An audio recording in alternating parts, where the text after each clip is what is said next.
আন্দোলন ছিল একটি জাতীয় আন্দোলন যা বাংলাদেশের সরকারি বেসরকারি কোটা পদ্ধতির সংস্কারের দাবিতে গড়ে উঠেছিল।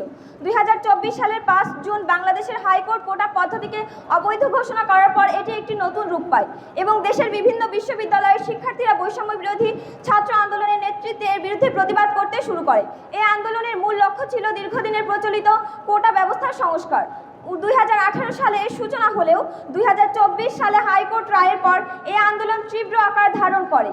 পুলিশের সহিংসতা, বিশেষত রংপুরের ছাত্র আবু সাইদের মৃত্যুর পর আন্দোলনটি তীব্র আকারে হয়ে ওঠে। শহর জুড়ে সংঘর্ষ, কারফিউ, ইন্টারনেট বন্ধ এবং হাজারো মানুষের জীবনহানির পর আন্দোলনটি শুধু কোটা সংস্কার নয়, বরং একটি বৃহত্তর সরকারের বিরুদ্ধে গণজাগরণে রূপান্তরিত হয়। সকল জনগণ একত্রিত হয়ে এক দফা দাবি জানিয়ে রাস্তায় নেমে আসে: স্বৈরাচারীর পদত্যাগ। এই আন্দোলন পরিণত হয় দেশের দ্বিতীয় স্বাধীনতায় যখন জনগণের দাবি মেনে স্বৈরাচারীর পদত্যাগ করতে বাধ্য হন এবং ভারতে পালিয়ে যান। এই আন্দোলন কেবল কোটা ব্যবস্থার বিরোধিতা নয়, এটি একটি বৃহত্তর রাজনৈতিক এবং সামাজিক আন্দোলন যা স্বৈরাচারী সরকারের পতন নিশ্চিত করেছে। এর মাধ্যমে জনগণ একটি বার্তা পাঠিয়েছে যে কোনো সরকার জনগণের ন্যায্য দাবি পূরণের বিরুদ্ধে টিকে থাকতে পারে না।